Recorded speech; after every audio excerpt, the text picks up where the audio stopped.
E ainda falando sobre a desoneração da folha de pagamento, pauta principal da Marcha de Prefeitos deste ano, eu converso com o economista Ricardo Rodil. Ricardo, obrigada pela participação aqui no Boletim Metrópole, segunda edição. Vai ser interessante a gente conversar sobre esse assunto com você. Obrigada. Boa tarde, eu agradeço o espaço. Bom, a gente conversou aí com o Paulo Roberto Zielkowski, que é o presidente da Confederação Nacional dos Municípios, e a gente sabe que a CNM, ela apresentou uma proposta de reoneração gradual da folha de pagamento a partir desse ano até 2027. E de acordo com ele, ele quer que esse percentual de 8% permaneça de 2027 para frente. Eu queria entender com você se essa proposta é uma proposta interessante também para a União, ou se isso é desvantajoso para os cofres públicos. Olha, são vasos comunicantes, quer dizer, tudo que o município perder ou ganhar, alguma outra fonte vai ter que cobrir, e isso vai cair no colo do contribuinte. Não tem mágica nenhuma.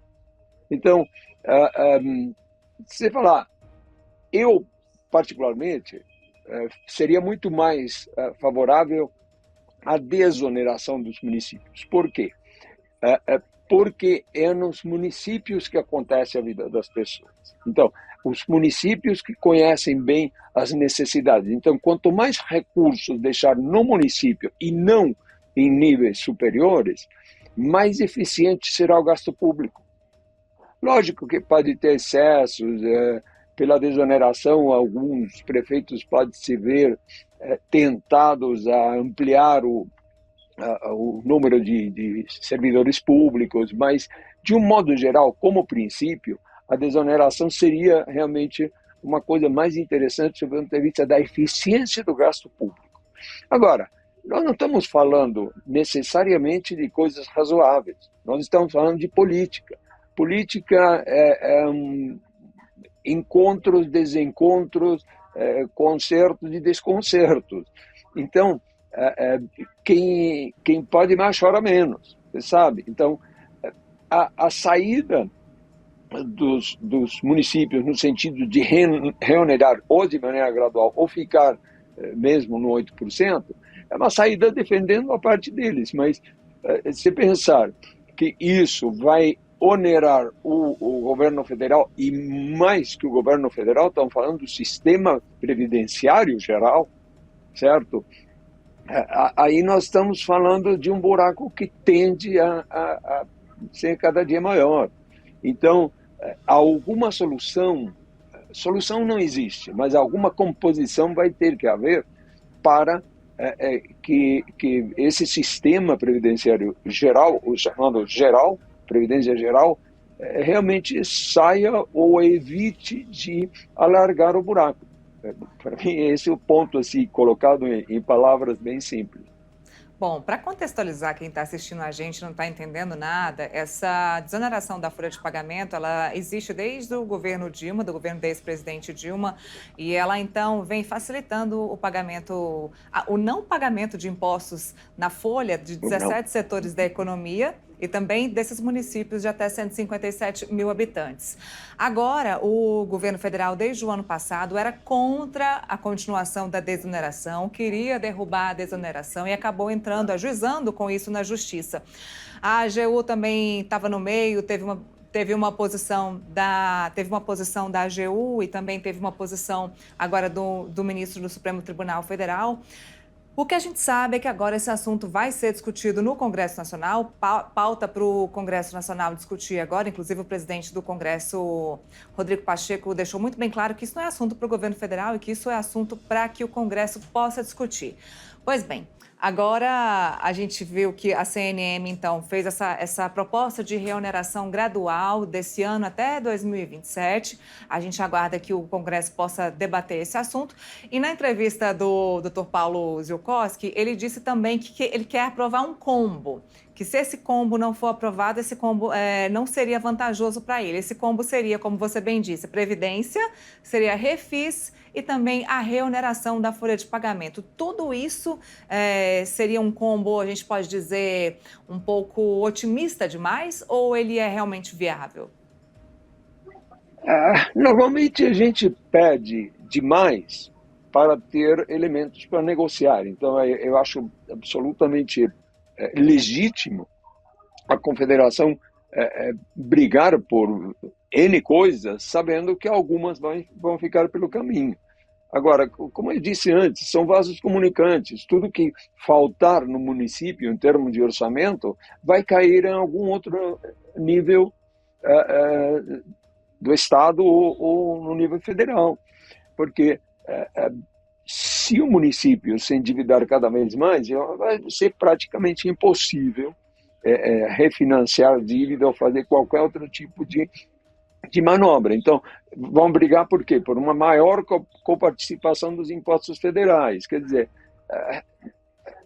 o bolo é um só, sabe? É muito difícil. Tudo que alguém pegar a mais, alguém vai ter a menos. Bom, a gente estava falando também a respeito de compensação. Os 17 setores da economia falaram sobre compensação e o governo estava dizendo, inclusive o próprio Supremo Tribunal Federal e a AGU, dizendo que os municípios não haviam apresentado essa compensação e agora a CNM diz que apresentou essa compensação. Como funciona esse esquema de compensação? Isso traria benefícios para os cofres públicos? É um princípio, na verdade, é um princípio geral. Cada vez que alguém cria algum tipo de impacto no orçamento, seja por maiores despesas, ou seja, dando algum tipo de incentivo e tendo menores receitas, tem que indicar, para ser aprovado, tem que indicar qual será a compensação, quer dizer, com que essa maior despesa vai ser, digamos, como vai ser financiada, certo? Então, tem que dizer, ok, então vou aumentar 0,5% o ISS, sei lá, algum tipo, mas tem que sustentar aquilo, porque senão você só cria uma despesa ou uma desoneração qualquer de receita, qualquer incentivo, e quebra o potencial equilíbrio orçamentário. Agora, falando em equilíbrio orçamentário, a gente viu um governo aí discutindo bastante do ano passado para cá, uma meta de déficit zero e batendo muito forte de que não poderia gastar R$ 1 dos cofres públicos, pelo contrário, que estaria no momento de arrecadação. E de onde o governo vai tirar dinheiro para conseguir desonerar a folha de pagamento de tudo isso, 17 setores de economia e também dos municípios? Pois é, esse que é exatamente o ponto. Esse que é exatamente o ponto. O governo tem poucas coisas onde realmente ele pode mexer em forma direta e mais ou menos imediata, que é IOF, algumas coisas assim, mas nós não estamos falando de bilhões de reais. Então, a gente está vendo que tanto o conceito do arcabouço fiscal, quanto aquela promessa de zero para o déficit desse ano e depois superávites crescentes, que seria o ideal, esse projeto está fazendo água já. Ou Não seja, tem de onde tirar. provavelmente essa meta de déficit zero ela não vai conseguir ser batida, não vai ser mantida. Olha, se eu tivesse que apostar, apostava contra a meta, porque não há possibilidade de ser mantida como tinha sido projetado. Ricardo, para a gente finalizar, quais seriam os prejuízos para os municípios se essa desoneração não for mantida, ou ao menos essa reoneração gradual prevista aí pela CNM? Bom, teriam que partir para um programa Milei, o presidente da Argentina, quer dizer, tentar cortar gastos, tentar não renovar contratos, mas isso seguramente vai prejudicar o serviço público, certo? E que é o que está do lado do contribuinte, é aquele que realmente, o serviço municipal é aquele que mais conhece as necessidades desses municípios. E são municípios com uma arrecadação, em princípio, bastante limitada. Portanto, qualquer aumento de despesa ou corte de receitas necessariamente vai na qualidade e na quantidade de serviços públicos prestados à população. A outra linha seria, não, mantemos tudo isso e vamos nos endividando, mas dívida também tem que ter aval, aí já são outros 500 e E esses municípios pequenos não têm grande poder de barganha no sentido de se endividar, de lançar qualquer tipo de bônus, certo? Então, a equação é complicada, realmente. A gente, inclusive, está num momento interessante de bastante discussão a respeito de dívida dos estados e dívida dos municípios. A gente viu, inclusive, o governador de Minas Gerais vindo aqui a Brasília várias vezes discutir a dívida do estado de Minas Gerais, o senador Rodrigo Pacheco aí intermediando essa negociação. E agora, com essa tragédia das enchentes lá no Rio Grande do Sul, também o governo tendo que negociar a dívida do estado do Rio Grande do Sul. Ou seja, é uma outra pauta que tem que ser considerada. Sim, está se falando, mas ainda não tem nada concreto de que haveria um waiver, uma suspensão de cobrança de dívida por 3 anos. Isso. Mas ainda não tem uma medida concreta, mas as enchentes do Rio Grande do Sul simplesmente vieram a complicar um pouco o panorama que, sem essa tragédia, já não estava muito favorável.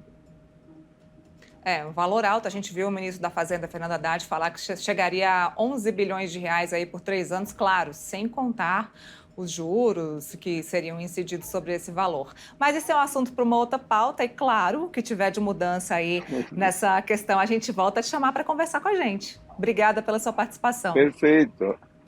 À sua disposição. Boa tarde. Obrigada, até mais.